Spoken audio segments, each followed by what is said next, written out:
And now, let's join ace broadcaster Mamode Akugha as he takes us inside the Niger Delta. Hello out there and welcome to the program. It's Inside the Niger Delta, the authentic voice of Nigeria's oil-rich region. I'm your regular host, Mamode Akugha. Our cover story for today's package captures the people's reaction to President Muhammadu Buhari's decision to reconstitute the board of the Niger Delta Development Commission, NDDC.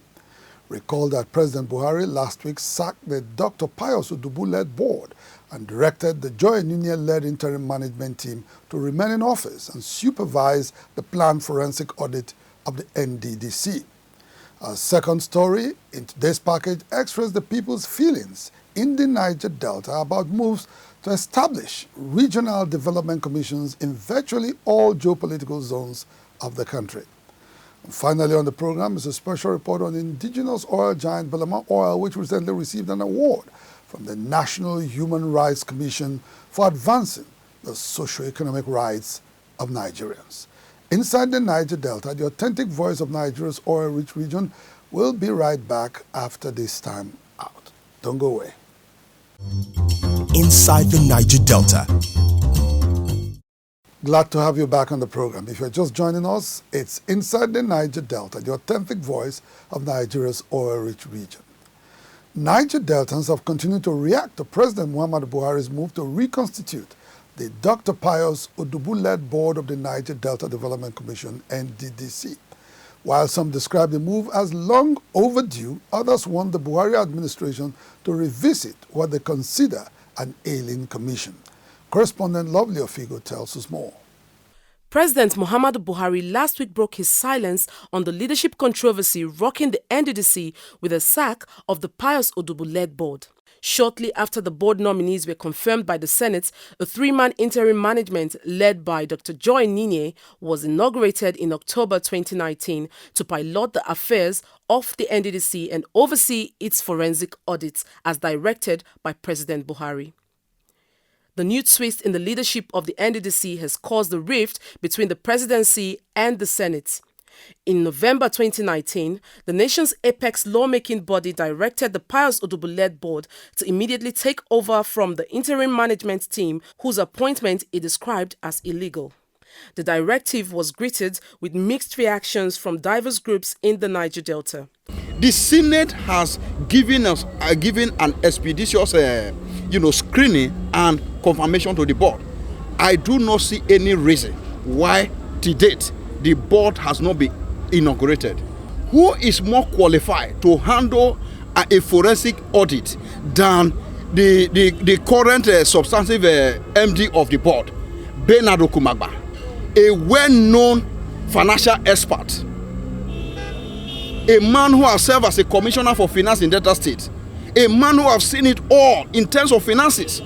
You can't continue to run a board of that nature with interim management committee. So we frown at it and we condemn it. The people of Niger Delta has expressed love for the Joy Nunye-led board of NDDC. The Senate will refuse to allow her defend a budget that was sent by Mr. President to the Senate. No. To us, it's unacceptable. Very, very unacceptable, and we will not want it. We will follow it up to all logical conclusion. We are ready to even take to the streets of Abuja to call for the Senate to reverse the decision and do the right thing. In the midst of the mounting controversy over the leadership of the NDDC, President Buhari kept mum, a disposition that gave rise to speculations about his real intentions for the NDDC. The combined effect of Sections 2 of the Act that establishes the NDDC and Section 4 clearly states the manner in which the chairman of the board should be appointed, and it's in alphabetical orders of A, that's Abia, Akwa Ibom, Bayelsa, Cross River, Delta. And in that order, it should be someone from Delta State that should be chairman of the NDDC board. But what was done was that D was skipped for E, which was an aberration. Now the president is acting. I think he has shown that he's in charge of his administration, of this government. That is what I am seeing. President Buhari's new plan for the NDDC, as disclosed in his recent statement, is to appoint a fresh board to be inaugurated at the conclusion of the Commission's forensic audit that will be supervised by Dr. Joy Nine and her team. The Nigerian leader in the statement also vested supervisory powers over the NDDC in the Ministry of Niger Delta Affairs. I think that he has done what we've been clamoring. If he so decides that supervisory powers be transferred to the Ministry of Niger Delta. Remember, before he traveled, he said that the interim board, that there will be a forensic audit in the NDDC. Suddenly, the safety net screened. But the president, through the minister, appointed the interim chairman, Joy Nune. The president now is in line and in touch with what his minister Akugha did. I think he has shown that he's in charge. Mr. President's recent action finally lays to rest the mounting anxiety and bickerings over the rightful body to oversee NDDC affairs. For now, public attention is focused on the planned audit of the Commission, which must not end up like previous probe panel reports that never saw the light of day.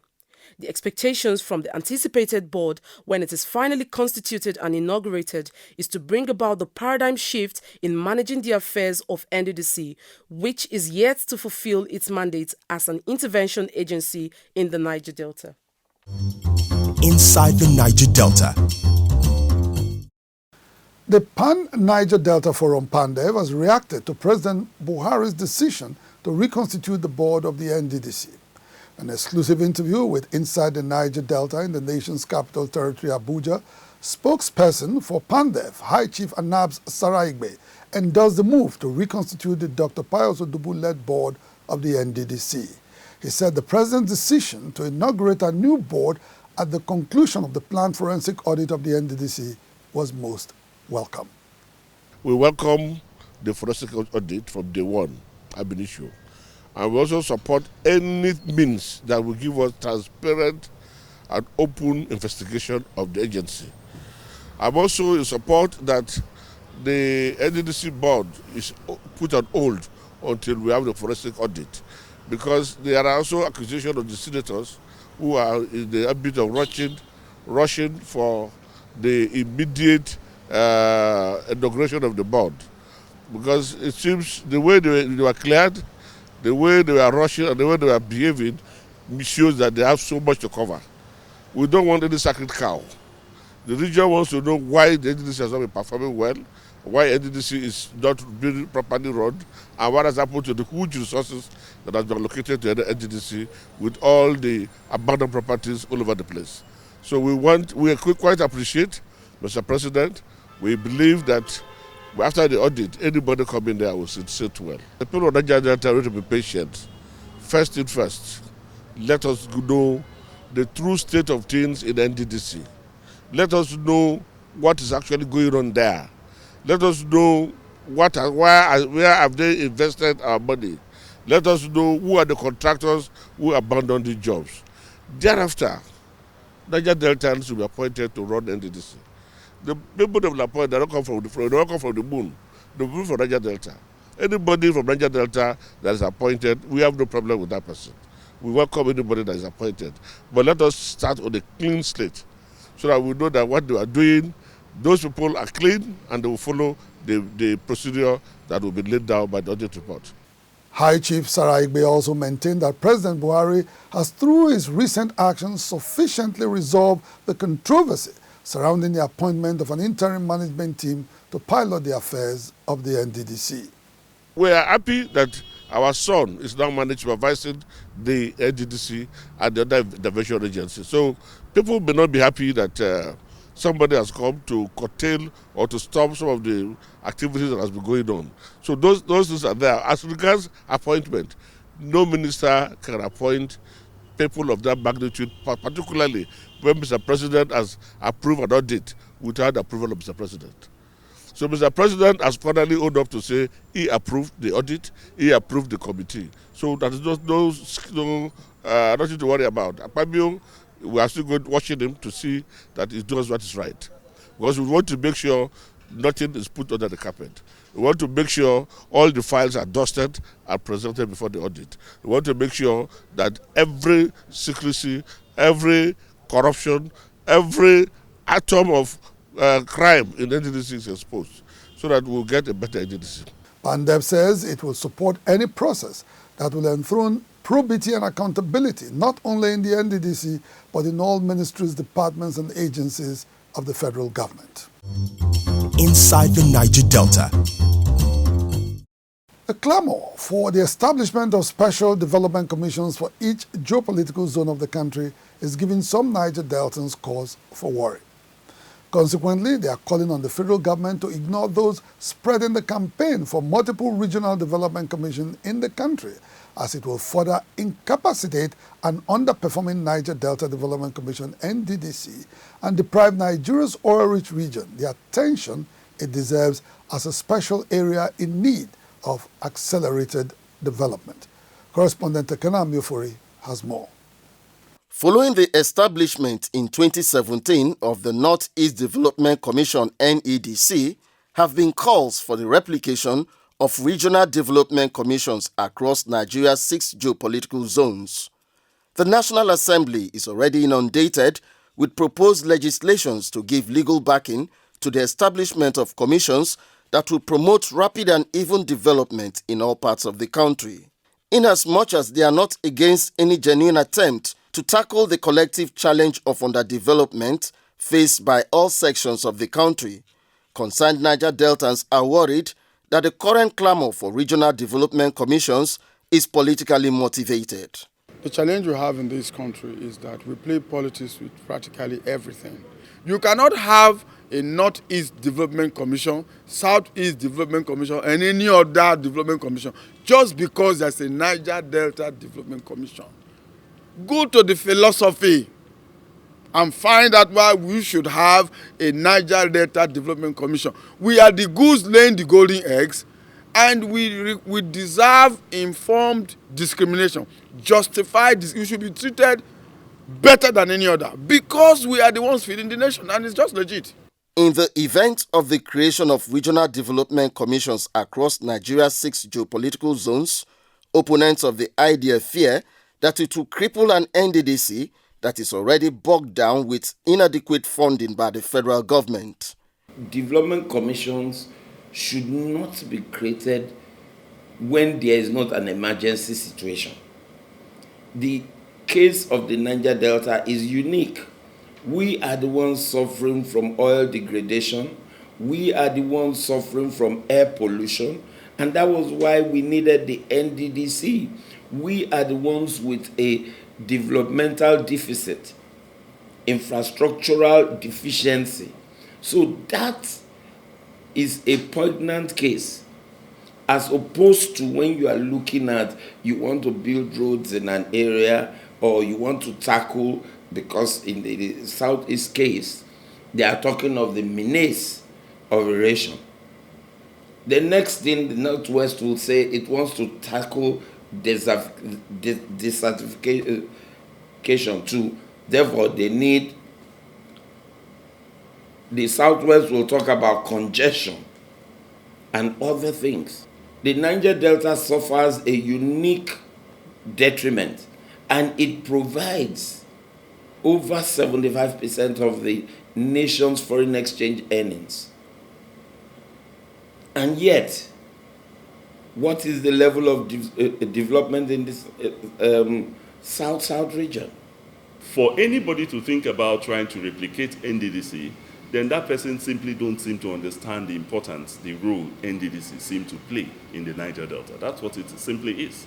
Because if you understand the role that NDDC is fulfilling, you would agree with me that no other region would even think of coming up with such a similar project like the NDDC in their domain. Because the federal government is struggling to even meet up with this 1.8 trillion debt is owing the NDDC. So where is the federal government going to get money to now cover up for the creation of other what you call developmental commissions?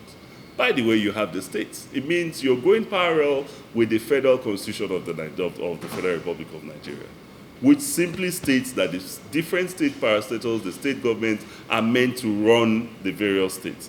So what it simply means is that the various regions are now saying that the state governments are not capable, so they should scrap the state governments and form an agency for them. That's entirely different. So let's not, these are apples and oranges. Let's not mix them up. The plan to replicate the Niger Delta Development Commission in other parts of the country is giving most Niger Deltans serious cause for concern. It is generally viewed in the oil-rich region as an attempt to rob Peter to pay Paul. Every year we pass budgets running into trillions. What are the monies appropriated for? It's for the development of this nation. And when a budget is being articulated, all the zones are taken into consideration. Projects are cited according to zones and their importance, immediate importance to their economy and to their development per time. So what do we need commission for? To develop those areas. And then, apart from that, we have governors who also have budgets in all these areas. What do they do with the money? So what do they need a commission for? What kind of money we use to fund that commission on a steady basis? In their response to the clamor for the establishment of regional development commissions across the country, opponents of the idea maintain that the Niger Delta had been designated a peculiar terrain in need of special attention long before Nigeria's independence from British colonial rule in 1960. It is for this reason most Niger Delta activists are rejecting what they consider a veiled attempt to deprive the region the urgent attention it deserves from the federal government. And we are repeating history because this was the same thing that was done in the case of the River Basin Development Commissions. The Willings Commission asked for a special area to be created in the Niger Delta because of the peculiarity of the area and its developmental needs. And therefore, the Niger Delta Basin Development Authority was created. Soon thereafter, under the Obasanjo regime in 1977, several basin authorities were created. And to the extent that it came to a point where the Niger Delta Basin Development Authority was receiving the least amount in all the basin authorities. Today we are seeing a replication, and we are angst, and we are very pissed off. Any other region that intends to replicate NDDC, then maybe we might look at maybe a region that has coal or gold. If we want to go about exploring those other resources of Nigeria, then at a point it becomes important for the federal government to as well set up such commissions. But if we don't go about processing those other revenues of ours or other assets of the federal government like coal, gold, and all diamonds and whatever we have in different parts of the country. If we can do that, then there will be a clear call for the federal government to establish such agencies.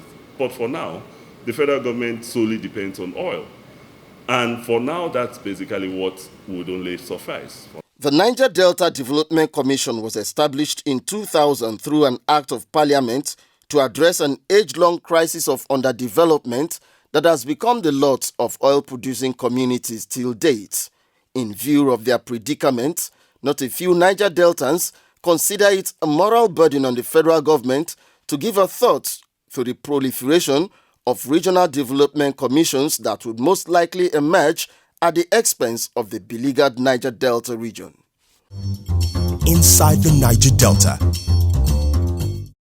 Foremost indigenous oil exploration and production company operating in the Niger Delta, Belemaoil Producing Limited, has promised to redouble its efforts in improving the lots of Nigerians and promoting national unity and development.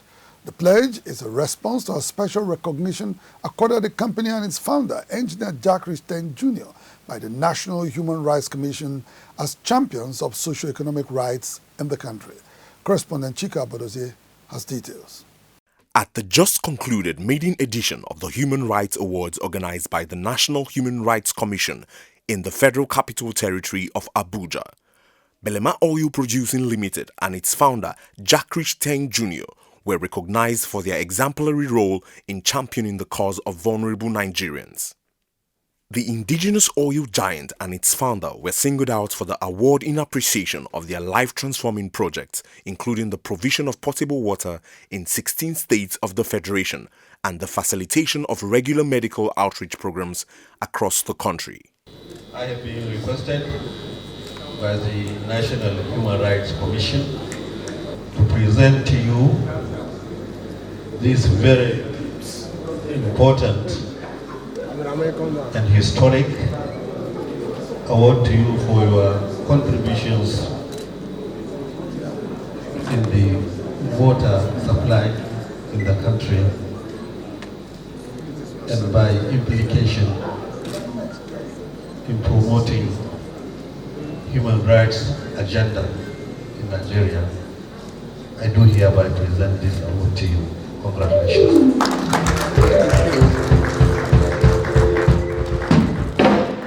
In advancing the socio-economic rights of Nigerians, Belemaoil has created jobs for over 6,000 youths in the Niger Delta and plans to employ up to 11,000 persons through the multi-billion-dollar Belemaoil Export Terminal project in Kula Kingdom, River State. It has equally trained hundreds of Niger Delta women and youths in diverse vocations to be able to earn a living. In line with its vision to advance human capital development, the indigenous oil company has implemented an annual scholarship scheme since it began operations in OML 55 some 3 years ago. We commend the National Human Rights Commission for recognizing them, for realizing that they have been able to give water across Nigeria, in the Niger Delta and in the northern part of Nigeria, without discrimination. Clean, potable water, it's a right, it's a human right, and they have gone further to provide health facilities across Nigeria, in many states, with all of their forms of health outreaches and all of that. So I commend the National Human Rights for recognizing that fantastic corporate social responsibility of Belemaoil. We're very happy, and like they say, unto whom much is given, much is expected. This is more like a stimulus that will motivate us to do more. The award conferred on Engineer Tein Jr. by the National Human Rights Commission is one of several laurels bagged by the oil magnate and his company in the last few months.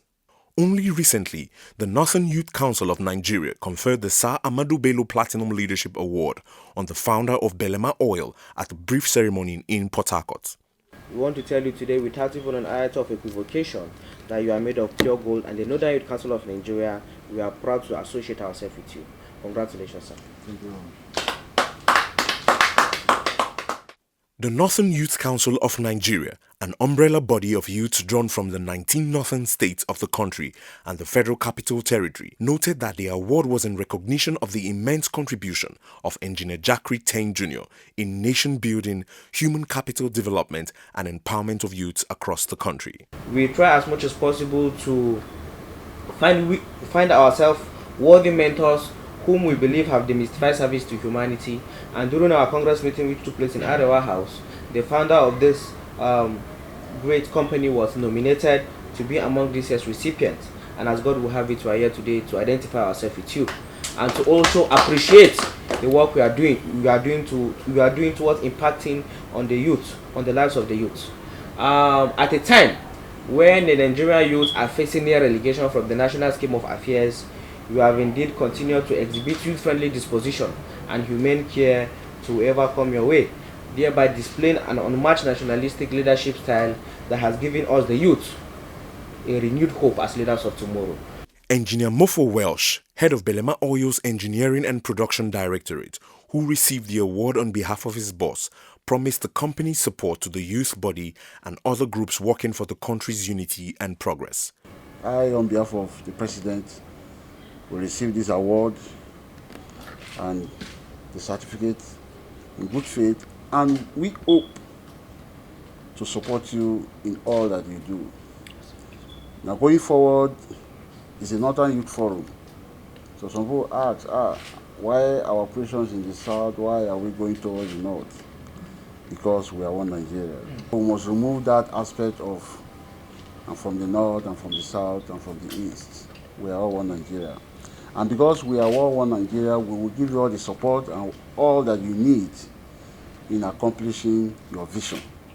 Despite having recorded many milestones in its corporate social responsibility to host communities, as well as its unrivaled philanthropic activities nationwide, Belemaoil has vowed not to relent in its determination to positively affect as many lives as possible.